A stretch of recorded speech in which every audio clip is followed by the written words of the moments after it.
It's 2 a.m. Edwin Shooker is getting ready to go to Iraq. He's a Jewish North Londoner with a point to prove. Who is going to even believe that there were Jews in Iraq? I can no longer carry on living as if nothing has happened and tell my son that he was born in Finchley and this was where his ancestry started.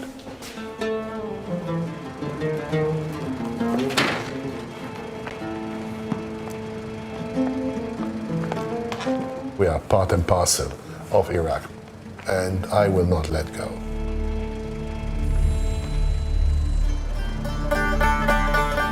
Edwin wants to buy a house north of Baghdad. It's so that he can say the Iraqi Jews still have a stake in their homeland.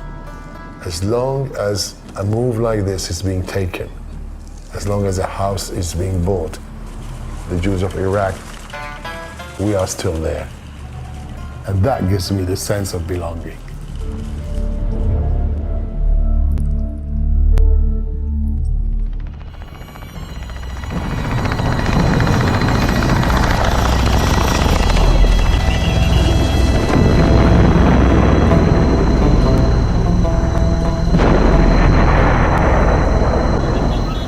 For decades, Baghdad has meant violence. And the last place most people would want to call home, especially the Jews. But it wasn't always so. Got no diamond, got no pearl, still I think I'm a lucky girl. I got the sun in the morning and the moon at night. I got the sun in the morning and the moon at night. Got no mansion. I first came across the Jews of Baghdad when I was asked to catalogue an archive. It belonged to the family of David Dangoor. There were hours of home movies and thousands of photographs. My mum used to carefully write what the event was. They had a lot of parties. I found myself looking at frothy scenes of an affluent modern life. And they were jumbled in with pictures where David's family looked to me like traditional Arabs. The family started more religious than most because my great-grandfather had been a chief rabbi and had been a rabbi all his life. But in my parents' generation, people began to feel religion was something of the past. Life was good for them in Baghdad.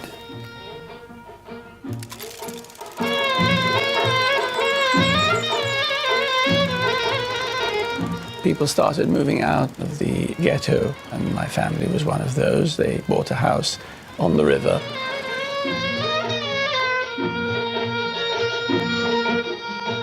And this is my mum and dad walking arm in arm. One day, Naeem and René Dangoor got a spectacular invitation. It was New Year's Eve, late on New Year's Eve, that my father said to my mum there was a very fancy party at the Manor Hall with members of the royal family and the government there. When they walked in, there was a competition going on. Something that hadn't happened before in Baghdad, Miss Baghdad, and they were down to the last 5 girls, finalists. The regent and the minister said, we can't let this competition carry on unless this young lady agrees to join the final 5. And sure enough, she was chosen as the winner. The Crown Prince gave her the sash and the statuette, and she was in the newspaper the next day.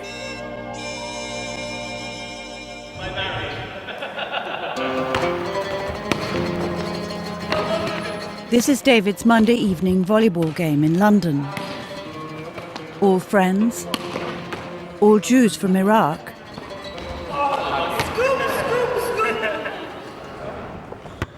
But count them. There are more Iraqi Jews on this court than there are in the whole of Iraq today.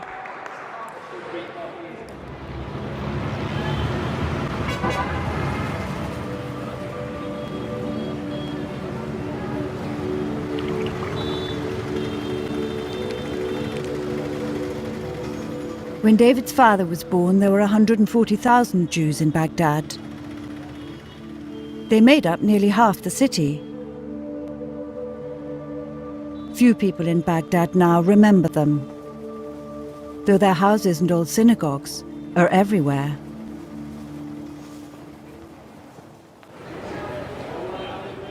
Edwin has arrived in Baghdad, looking for his roots. I feel I haven't finished with this place. I owe it and it owes me. There's unfinished business here. I don't even know the dangers lying around that, because when I tell people I've been here and I've been there, and they said, my God, on your own? Are you kidding? Are you crazy?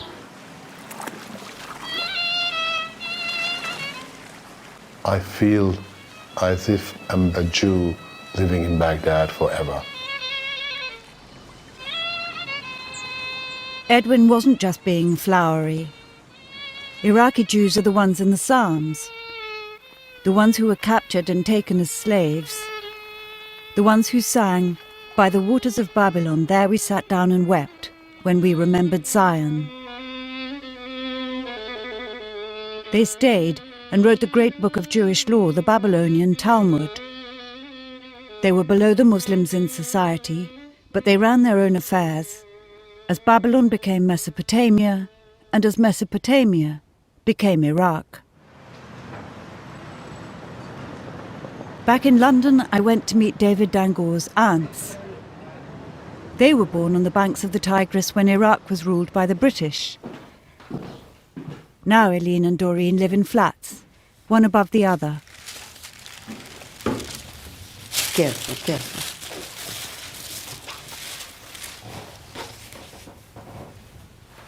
This is my grandfather, the chief rabbi of Iraq. It was hanging in our sitting room in Baghdad to show that life was Good. The king, of course, in the middle. King Faisal I. His speech was that Iraq now, we don't have religions. We are all Iraqis, Jews, Muslim, and Christian. We are all Iraqis. It was a good time. It was paradise. This paradise was created by the British, who took Baghdad in 1917. Conquest was not as easy as they hoped. But once there was peace, in 1921, a state was formed and they imported a Saudi prince to be king. The British called the new country Iraq.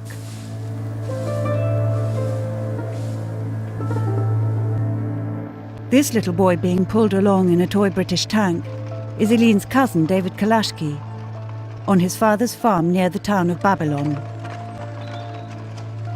I loved it. I won't change it with the world. And this is really my happiest memory. The British wanted to develop Iraq, and the Kalashkis went into business with the tribes living on the land around Babylon. My father had a fantastic relation with the head of a tribe. I mean, if I tell you, you cannot believe it. They were like brothers. When I say like brothers, I mean, they come to our home, we go to their home. We were just like part of one house.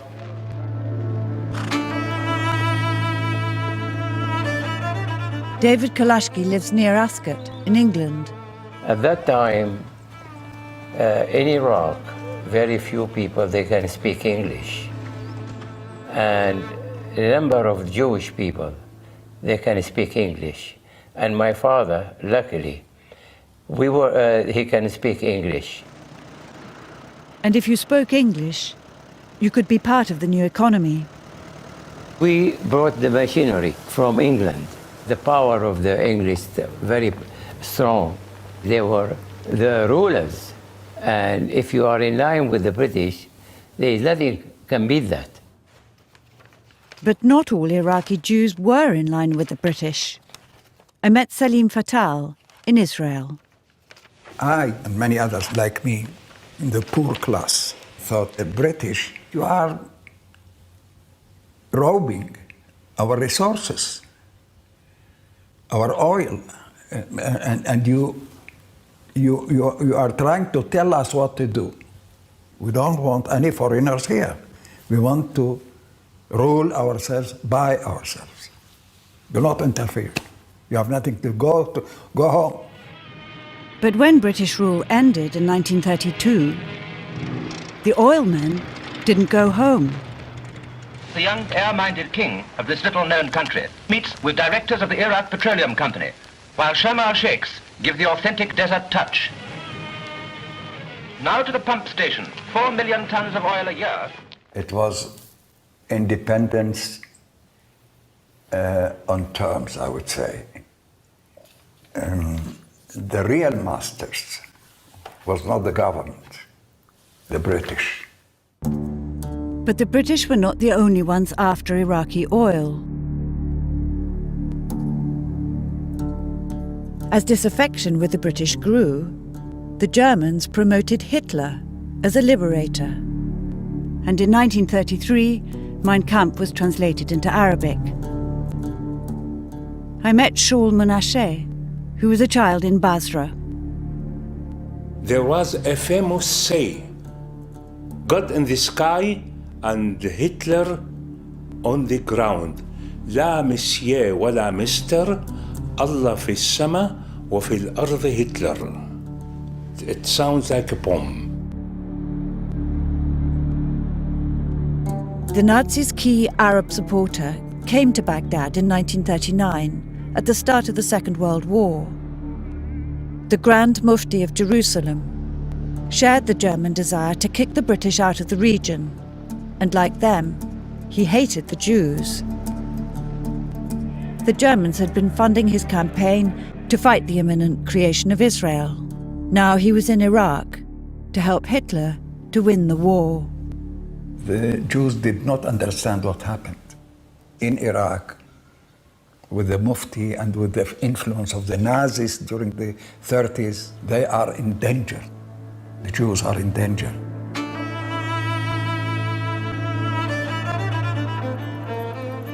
Slowly, the atmosphere in Baghdad started to change. The Mufti moved into this house on the banks of the Tigris in Baghdad, next door to David's family, the Dangours. David's Aunt Eileen was a teenager when anti-Jewish attacks started happening nearby. Once my brother and myself, we went out for a walk on the riverside, and then a bicycle passed by. And suddenly I felt something hot on my back. It was burning, my dress was burning. He threw acid on me. Immediately my brother tore my dress. It happened to a few girls. In early 1941, the Mufti wrote to Hitler. Your Excellency, Great Führer, the Palestinian problem has united all the Arab states in a mutual hatred of the English and the Jews. The Arabs are willing to shed their blood in the holy war and end the oil flow for England. Great Führer, my wishes for a long life and shining victory. The public mood in Iraq turned against the monarchy, and in March 1941, the regent fled with the boy king, leaving Iraq to the fascists and its oil to the Germans. Once again, the British invaded. A few Nazi Messerschmitts came over, probably from Syria, and these were driven off, and the RAF remained in control of the Iraq skies. Heavy losses were inflicted on the rebels on the Fallujah road. Within a month, the British had secured the oil fields and had control of the country. But they didn't want to look like an occupying force, So they stopped outside Baghdad and waited for the return of the pro-British king. British sympathizers inside Baghdad were in danger. The nationalists were defeated completely by the end of May. They have frustrations. Who is the object that can be a victim for this frustration? The Jews.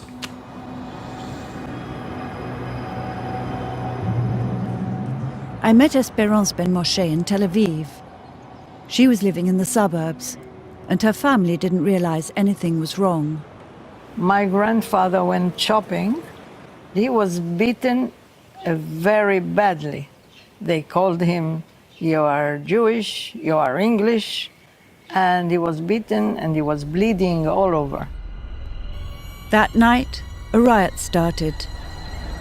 In Jerusalem, I found Eli Amir, who was in the center of Baghdad. The Muslims invaded the Jewish quarter.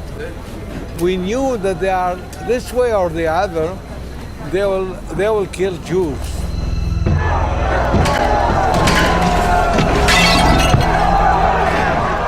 All night, we were up there on the roof, frightened to death, waiting for something bad to happen. They were banging, doors breaking, people shouting, crying. We heard the crowd coming on the stairs. My father knocked to the neighbor. He said, "Please give us a refuge." The neighbor called his guard and they started to cross us to the other side. My uncle was slaughtered there, and his partner of the business, both of them. They lived together, they died together in Bab Sheikh, the place where they stopped the buses and took the Jews outside and they killed them. Our neighbors were Muslims, and my mother and her neighbor, they were very good friends. She breastfed me, God bless her. Khairia, his name, came to our house. She was a strong one and big one, and she stood there and she protected us for 3 days. She saved our life.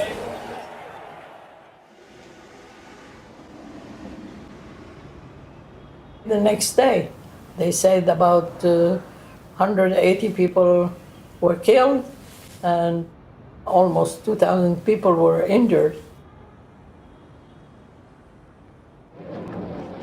When the royal family returned with the boy king, finally, the British went into Baghdad. The British betrayed the Jews in 1941. They could have stopped when it just started. The Jews thought that the British betrayed them because the Jews, we were supporting them. After 1941, with the monarchy back in place, Iraq was at peace for the rest of the war. The Mufti fled and went to Berlin. The Dangoors bought the house where he lived, and their kids got to play in the Mufti's garden.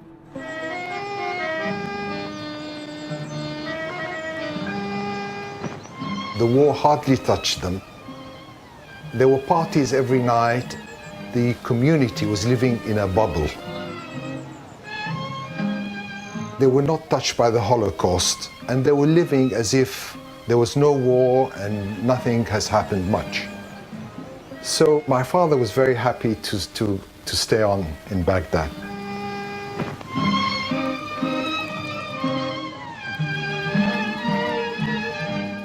David Shamash is David Dangoor's neighbour in London, as he was in Baghdad when they were children. There's always hope that a bad episode was a one-off and it won't repeat itself. When times were tough and they wanted to leave, they weren't able to. The doors were barred to Jews. But when things improved and they could leave, they said, why leave now? There's a certain amount of wishful thinking that blurs the truth a little.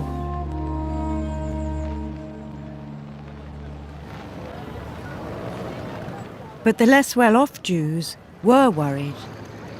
They saw the riot during the war as a warning.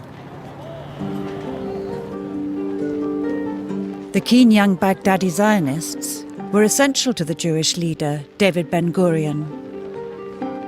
He was building his new country, and he wanted 1 million immigrants to people it and to defend it.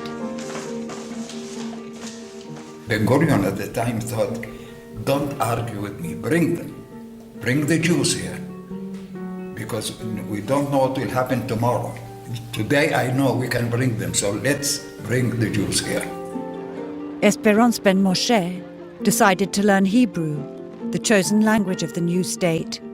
I didn't know who the people were that came to study with me.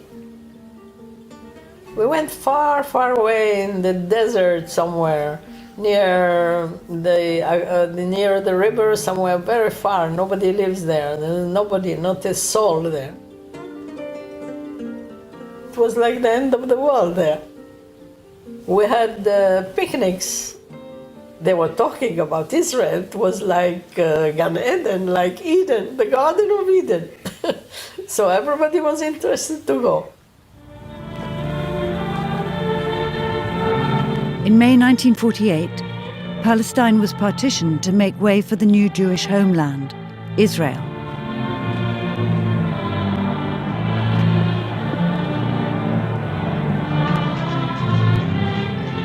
על הקמת מדינה יהודית בארץ ישראל, היא מדינת ישראל. The dream came true for the Zionists, and a nightmare began for the Jews still living in the Arab world. From Egypt, from Transjordan and from the north, with support of other Arab states, Palestine is invaded as the United Nations look for ways to stop the war.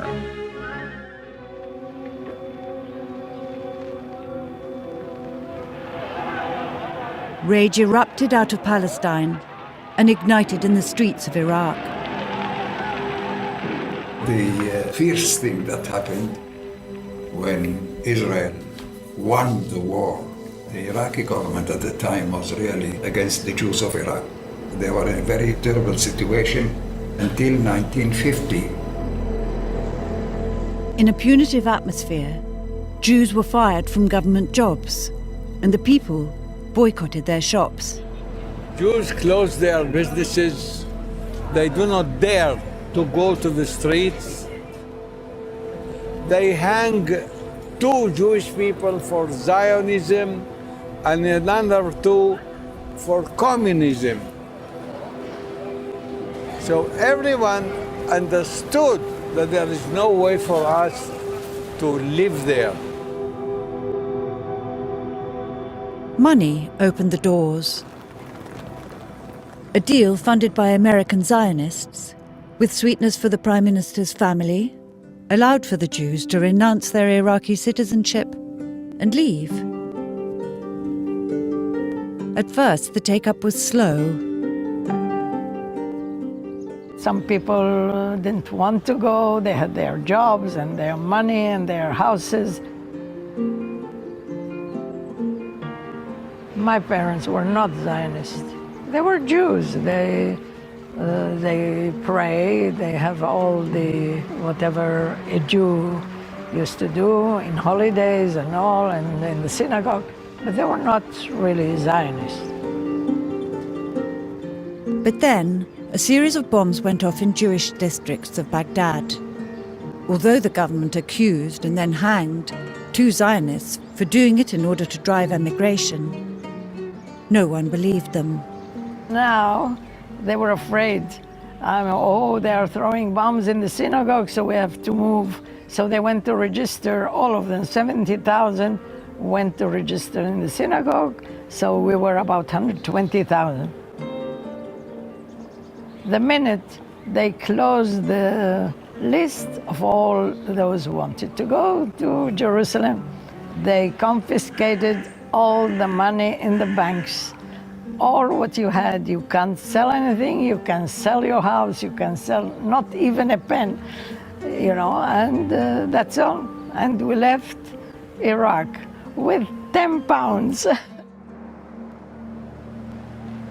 At long last, we have a country that they welcome us to come.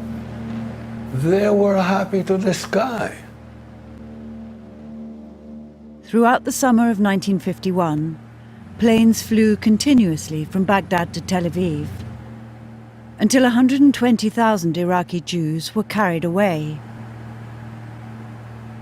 But the welcome wasn't what they were expecting. Looking like creatures from the Arabian Nights. It's a colorful sight, but scarcely a pretty one. A sort of weird costume ball unfolds in front of you, amusing, bizarre, pathetic. It was terrible. They considered us that people who have no culture, Arabic culture does not exist. Our language is the language of the enemy. They define us as Arab Jews. Black people. Some of these people may have been well-to-do or even wealthy, but you can't tell now, for they are all penniless. Basically, the messages came back. Guys, don't rush, for God's sake. We rushed to this place and we're sitting in tents with a ration.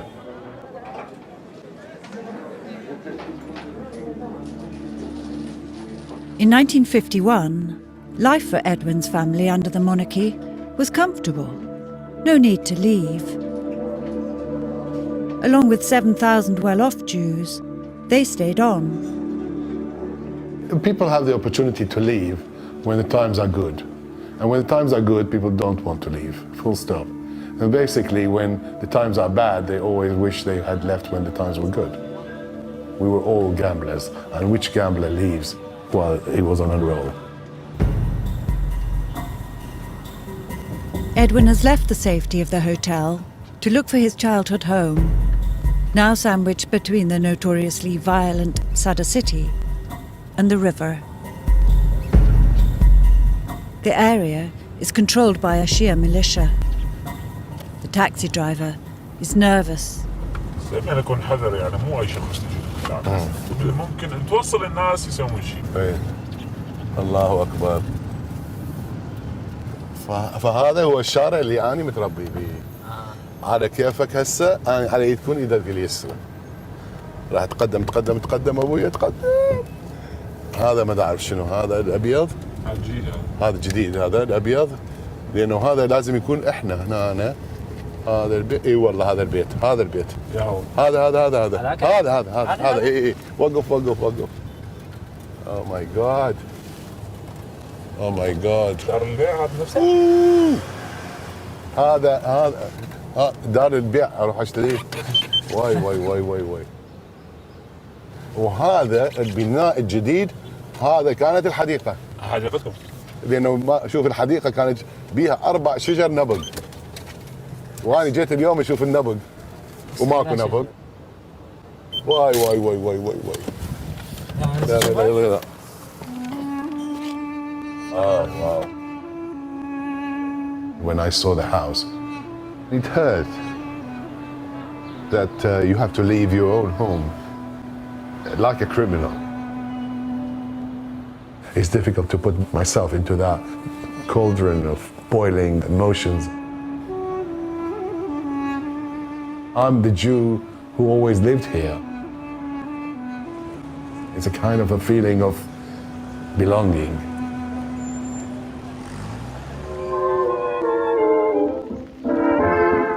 The Iraq Baghdad's Jews belonged to in the early 50s was booming.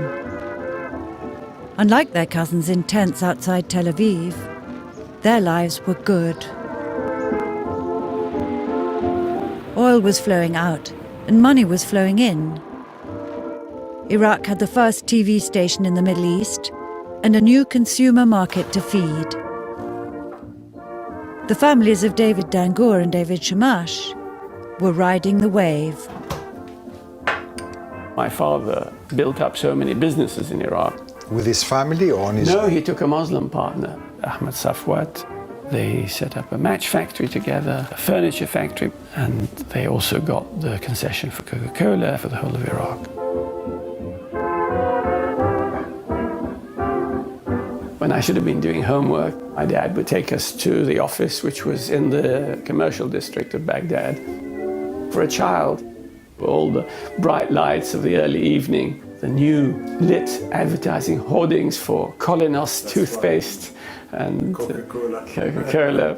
My father was looking forward to a bright future.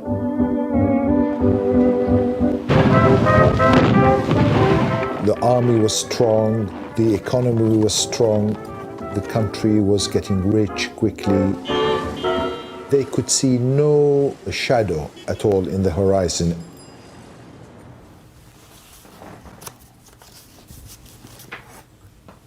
My father was asked to represent the Jewish minority. He became an MP. I think he was quite well off. In appearance, they wanted to have representations from the minorities. I'm sure the Christians also had MPs.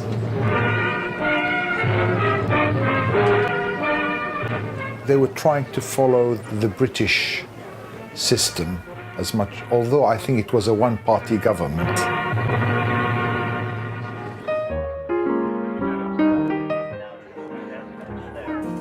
We had a lot of Muslim ministers coming to our house to have dinner and play cards. It was an open house.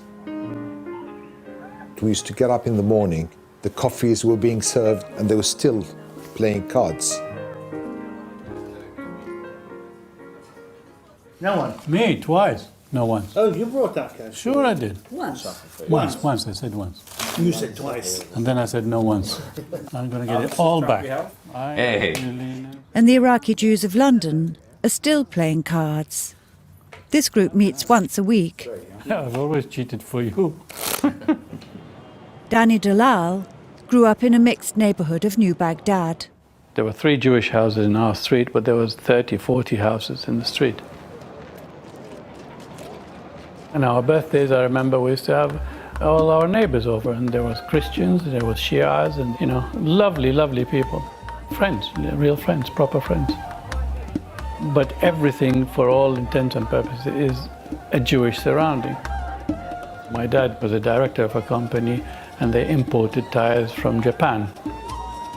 My uncle, Isaac, he used to have a factory, a chocolate factory. Now, can you imagine having an uncle with a chocolate factory? I remember going with him, he took us to the factory, and I have seen a bathtub full of chocolate, even bigger than a bathtub. Just the drops that came out of the bathtub were this big, that much solid chocolate. So that made him even more of a lovely uncle. I loved him an awful lot. Blue sky smiling at me. There was a social revolution going on.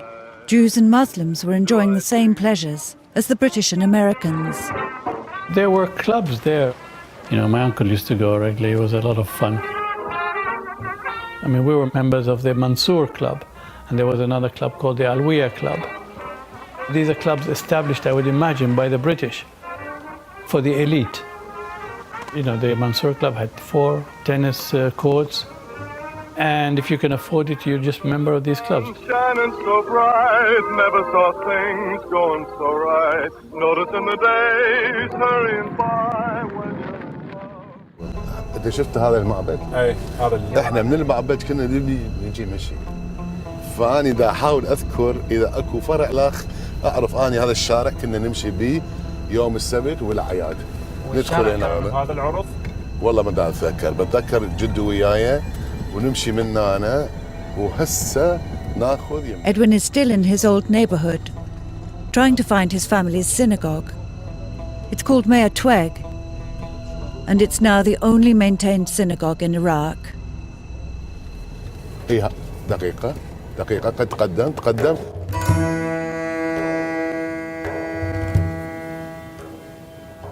Meir Tweg is still standing. When Saddam Hussein needed to please the Americans, he arranged for it to be preserved. But it's too dangerous for Jews to actually worship there. Baghdad was the center of the Jewish world for over 1,500 years. They wrote the Talmud, the Babylonian Talmud. My ancestors put so much into Iraq.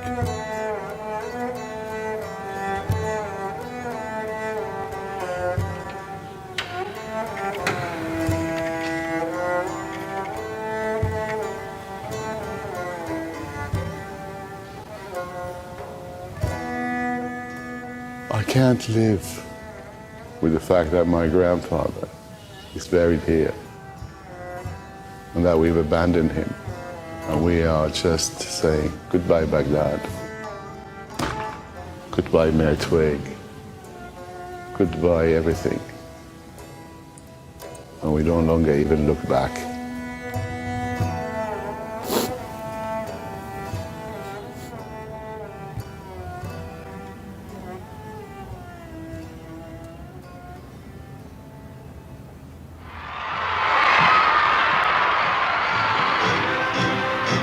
Acclaim follows Egyptian President Nasser as he makes a public appearance following his seizure of the Suez Canal, seen by the fervently nationalistic... When Suez took place, my father could see that it was a momentous thing happening in the Middle East.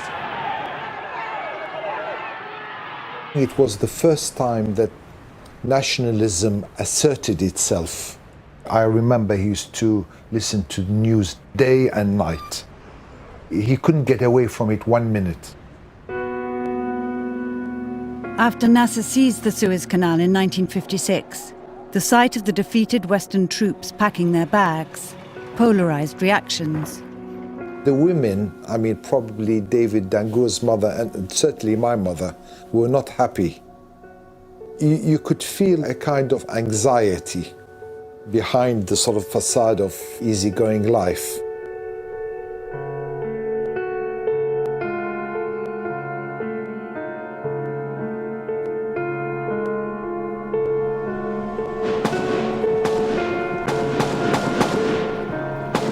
Our house was on the riverfront and the royal palace was on the other side. We woke up to the sound of gunfire. Tat, tat, tat, tat. It must have been sort of first light. The radio came on announcing the army had taken over. Two years after Suez in 1958, the monarchy in Iraq was overthrown in a left-wing military coup. It had lasted 37 years.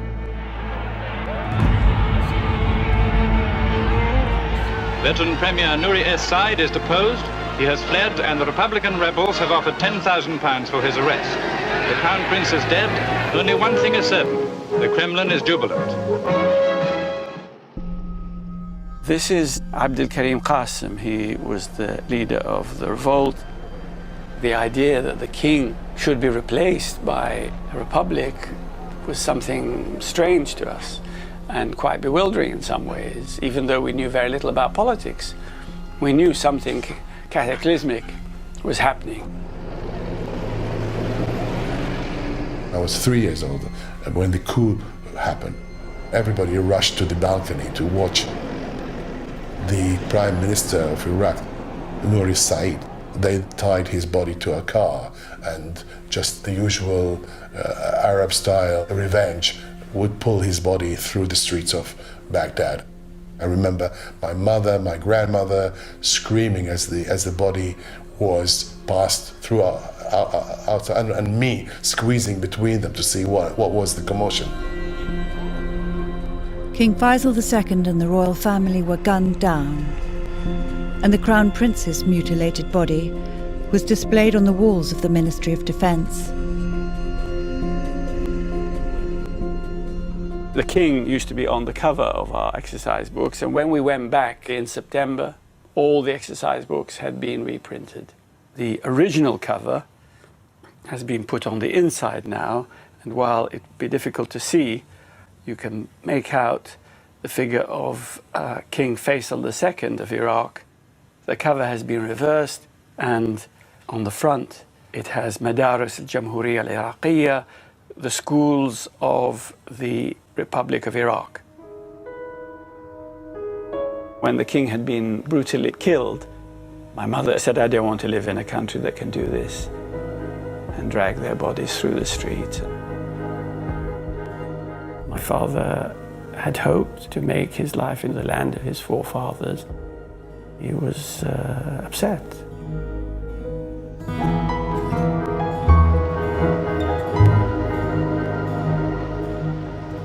In 1959, David's parents finally made the decision to leave Iraq. There were travel restrictions after the revolution. We went to Lebanon for a year, and after that year we came to England when we had finally got our entry permit. I never went back.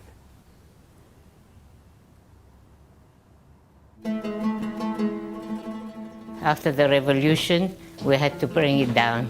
We didn't want anybody to come and see we have the king hanged on the wall. We put it down, we wrapped it, and put it away in a storeroom.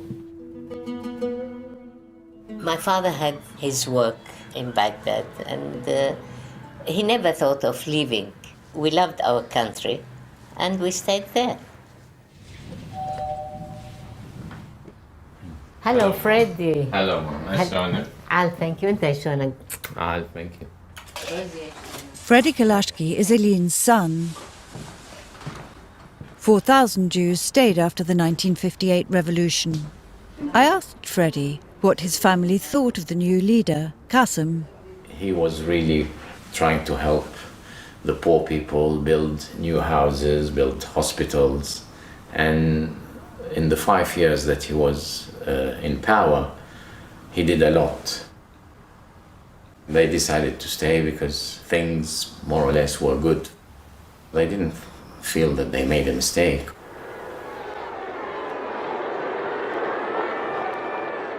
In the first 6 months, we thought we are going to be communist. Now, even we want to learn about communism. We thought we are stuck, we are going to be communists. But David Kalashki had a dealership selling fancy American cars.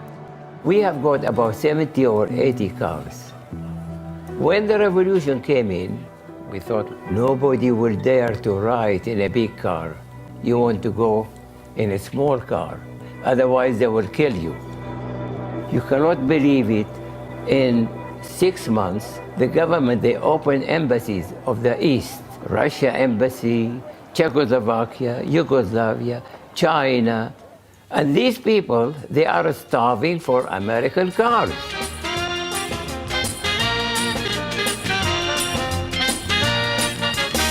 We couldn't dream we'd sell every car within a few months' time. We have got about 70, 80 cars. We sold all of them. The full prices. We have got the best 5 years of our life at that time. No difference between Muslims, Jewish, Christian, with all the minority. It is Iraq for all Iraqi.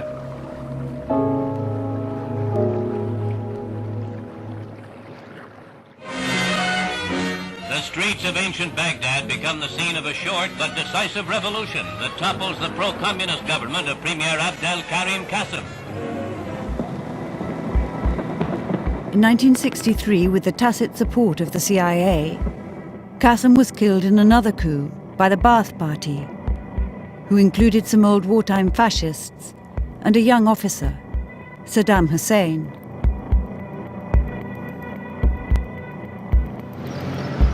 Israel was back as an issue, and within weeks Jewish passports were taken away. Our ID used to have a stamp on it saying Jewish.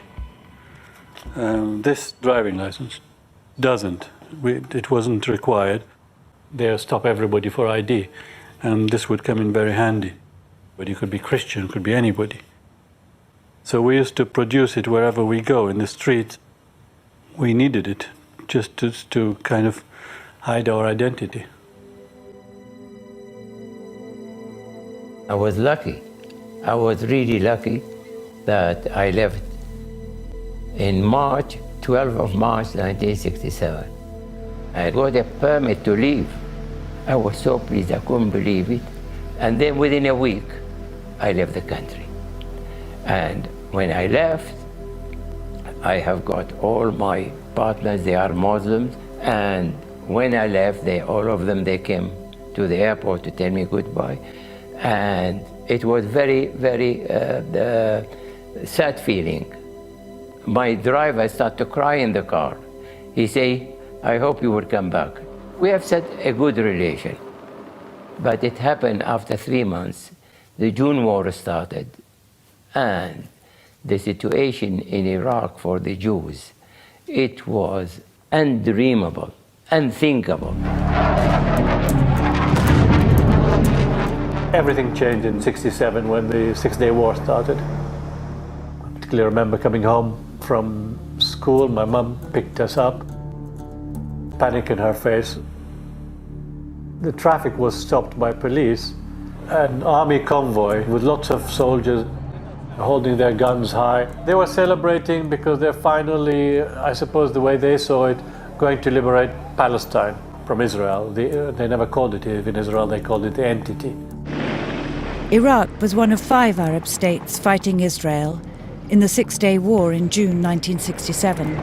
Tension in the Middle East develops into full-scale war, with reports of heavy fighting between Israeli and Egyptian forces along the Gaza Strip and the Sinai border. I remember my brother distinctly saying, you know, this is very bad for us. If the Israelis win, then they're going to come back and take the revenge on us. And if the Israelis lose, well, we're all goners anyway. The Israelis won. And the consequences were immediate for the 2,000 Jews still living in Baghdad. People from the post office knocked on the door. I opened the door myself. They asked me where the telephones are. And I just took them. They pulled the cords from the wall and took all the instrument, and they said, I'm sorry, but rules are rules. Jews are not allowed anymore the use of the telephone. We had many more visitors than we would normally have because Mom can't chat on the phone anymore. You know, we had very nice Muslim neighbors. They came and they said, we give you the key of the house. Whenever you want to use our telephone, come and use our telephone. We said, no, thank you, we don't take a key. But nobody has a telephone. To whom shall we phone? There's no one that we can phone. On the radio and on the television, you are portrayed as somebody who's sending messages to the enemy and what they call al-tabur al-khamis, the 5th column. My mother was placed immediately under house arrest. Luckily, she knew the chief inspector of police in Baghdad. He protected her. 2 or 3 times, the inspector of police intercepted the order and tore it up. There was a lot of help from our Muslim friends.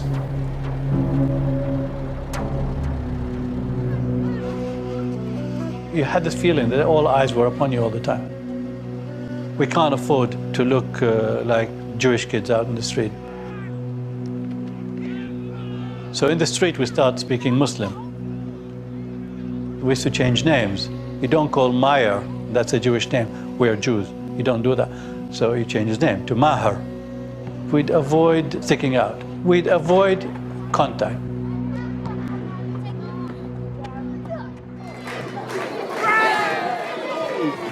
In early 1969, the Ba'ath leadership laid on an event in response to the Six-Day War and its aftermath. Saddam Hussein, now deputy leader, was given the job of turning it into a national festival. They rounded up a number of people, mostly Jews, and they accused them of being spies for Israel and for the West.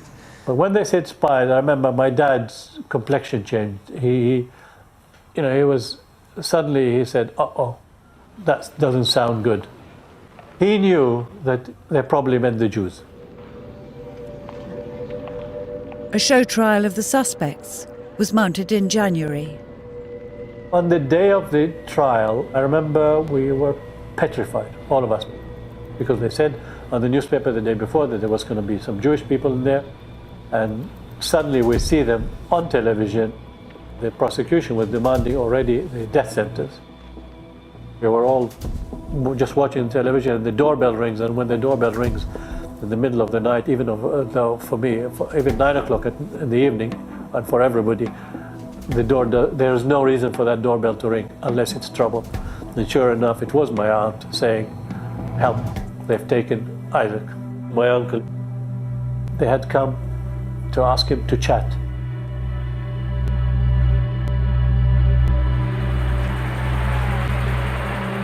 The next day, there was a huge celebration in Baghdad's Tahrir Square. It's a national holiday, so there's no school. And I just recall how happy, how deliriously happy we were. They said that we should be listening to find out the great news that aspiring were sentenced to death by hanging, and now the great Iraqi people are invited to rejoice.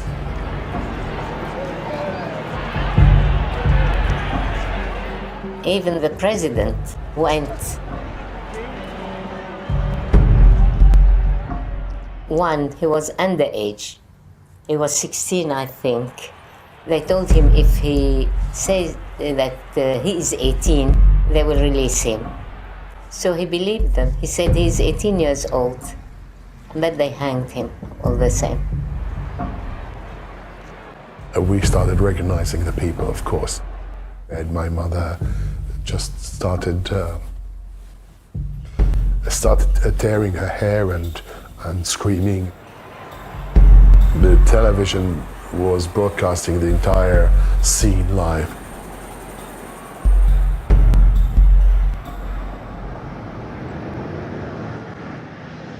Every single day brought stories and brought hopes.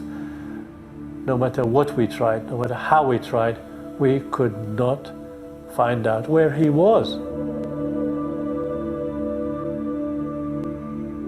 For me, it was like almost the end of the world. There was a continuous stream of disappearances and hangings, a few at a time or in small groups. Another 90 Jewish men vanished from their families. Then came news of Danny's uncle.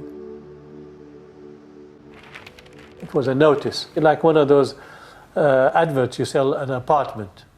On the 5th page, in a side column, Ishaq Dalal and his partner were found guilty yesterday of spying, and they will be hanged tomorrow morning. I remember staying up all night, just hoping for an earthquake, something logical, you know, like an earthquake, another coup d'etat. I did something. But of course, it did happen. He was hanged, and even after that, nobody got to see his body.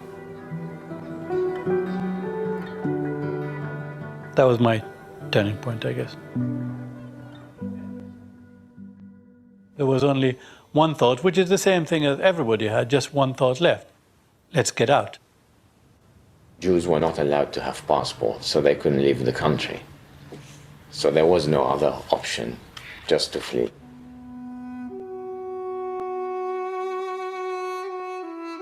'71, that year at school was the year you go into school every morning, you count and you look around who's left in your classroom. My mother, we had an idea that she was planning to run away, but not at all an adventurous person. Very insecure. She tried to keep herself occupied. She was making dolls of Iraqi men and women in customs. At the time, I saw my parents as being guilty of having stayed. So the pressure of kids and their relationship with their parents, it was huge. Mom, when are we going? Day in, day out, day in, day out. A huge pressure on parents. It tore families apart. Plans were to go on holiday as such to northern Iraq. It's beautiful, it's lovely. Once we're in the Kurdish areas, we're pretty much safe because they didn't have any animosity towards us. We knew that this was a proper way to escape.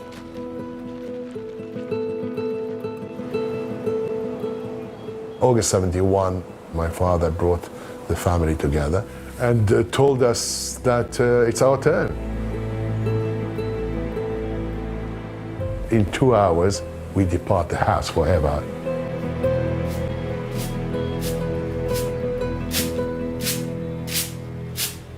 My grandmother, she frantically was scrubbing every corner and spent most of the 2 hours cleaning the house. The home has to be your proof, your alibi, that no, you were not trying to escape the country. You would leave it exactly like you're coming back in about an hour or two.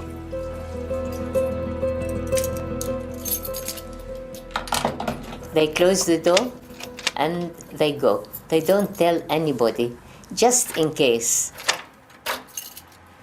You do not tell your closest friend.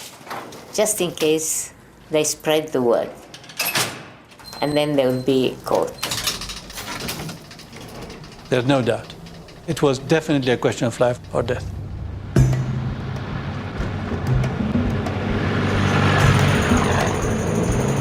We had to go through checkpoints. You try to be cool and calm and pretending that you are on holiday and be jolly.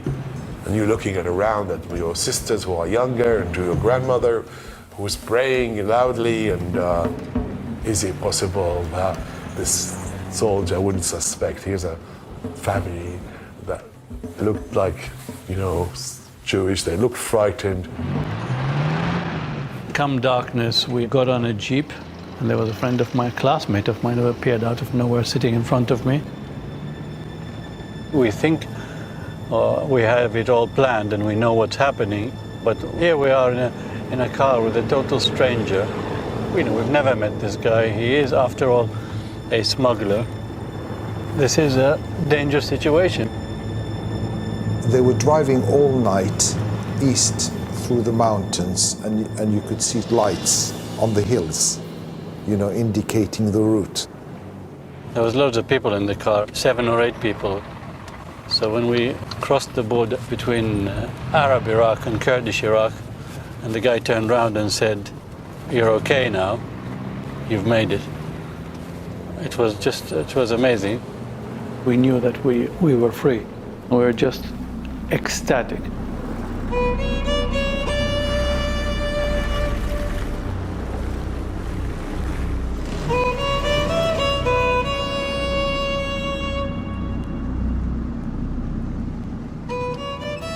Once they've escaped, you couldn't communicate with them, no.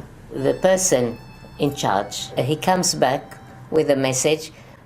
The message is half the dinar that they took with them. They leave one half with the people in Baghdad. So we know that they arrived safely. Did you think of trying to escape? No. We were afraid to do that. The Jewish community was now down to a few hundred. The Ba'ath Party's attention drifted elsewhere. 11 years after Eileen's passport had been taken away, her application for a new one suddenly went through. So we closed the door. We had our suitcases with us. We went to a friend's house, and the next morning we went to the airport and left.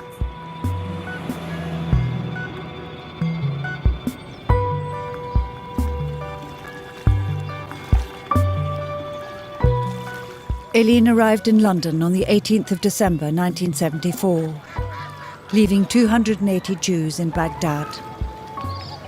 Once you leave the country and don't return within 3 months, then all your property is confiscated. And you lose your nationality. And you lose your nationality. You're not considered Iraqi anymore. 3 months.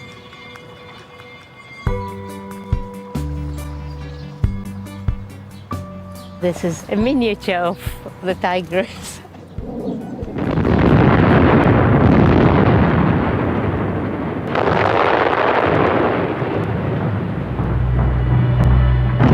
In 2003, Iraq was once again invaded.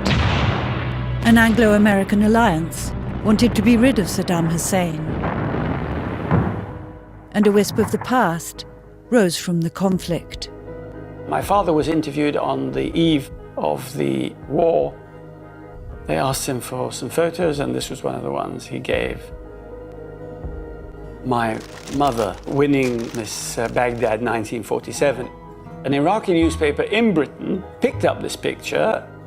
They colored it in a little, giving her a yellow sash and an orange-pink dress, and they published it with a sort of wistful commentary underneath, saying كانت بغداد مدينة للسلام والتسامح تشرب قهوتها بهدوء. Baghdad used to be a city of peace and tolerance, where people enjoyed calmly drinking their coffee, strolling with ease, retiring at night with confidence, and waking up in the morning with a new hope. People were really living the good life.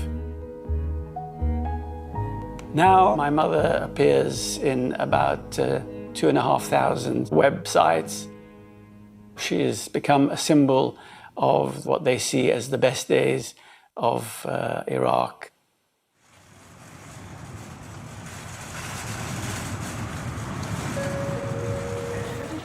I'm going to meet Edwin in northern Iraq. He's buying his house in Erbil, the capital of the Kurdish area. He wanted to join the last 5 Jews still living in Baghdad, but it's too dangerous there. Which is not to say Erbil is safe. Islamic State's front line is just a short drive from Erbil's city centre. I stayed the course so far, and in spite of the incredible fantasy of it all, so far so good. Hello, good morning. Good morning. How are you, sir? Hello, hello, hello. مرحبا. شلونك حبيبي؟ يا اهلا وسهلا، شرفنا استاذ. يا اهلا وسهلا. انت انجليزي ولا عربي نحكي؟ عربي وانجليزي ما في مشكلة. It is a heightened sense of living. It's a kind of a fear mixed with excitement, mixed with belonging. No matter what the danger is, the mind adjusts itself, and so did I. But yes, I have to deal with it like everybody else is dealing with it. الله أحبك أنا. والله العظيم. أحبك وأحب كل من يحبك. والله احنا نحب نشجع الناس المثقفين انه يرجعوا بصورة عامة للعراق والإقليم المجمع طبعا. Edwin's on his way to see the house that he bought off plan. Now he owns a piece of Iraq. واو. شوفي عايش قد قريبا. هذا هو البيت أستاذ ادوين.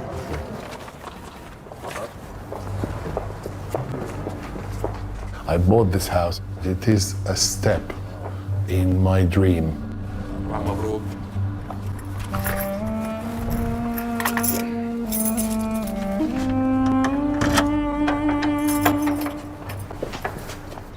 You know what?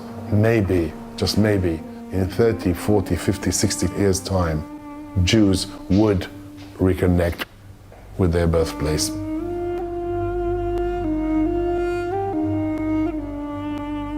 It could die with me, but if I don't see my dream in my lifetime, at least I know I set it in motion.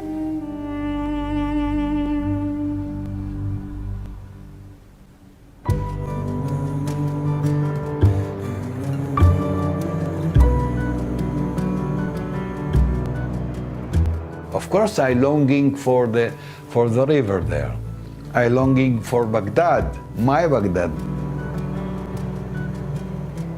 And you're mourning for that. It is so natural. But but you don't go there.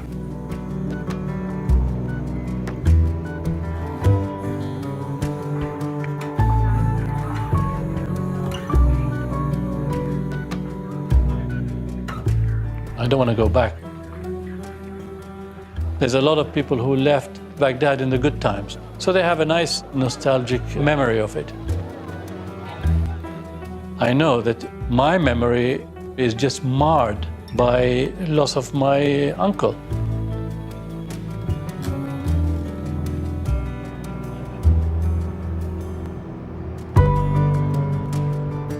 Iraq is still in our blood, in our bones. It's like a distant bell ringing in the back of our heads, always reminding us where we came from. I still miss Baghdad. I wouldn't like to go now because it's all in ruins.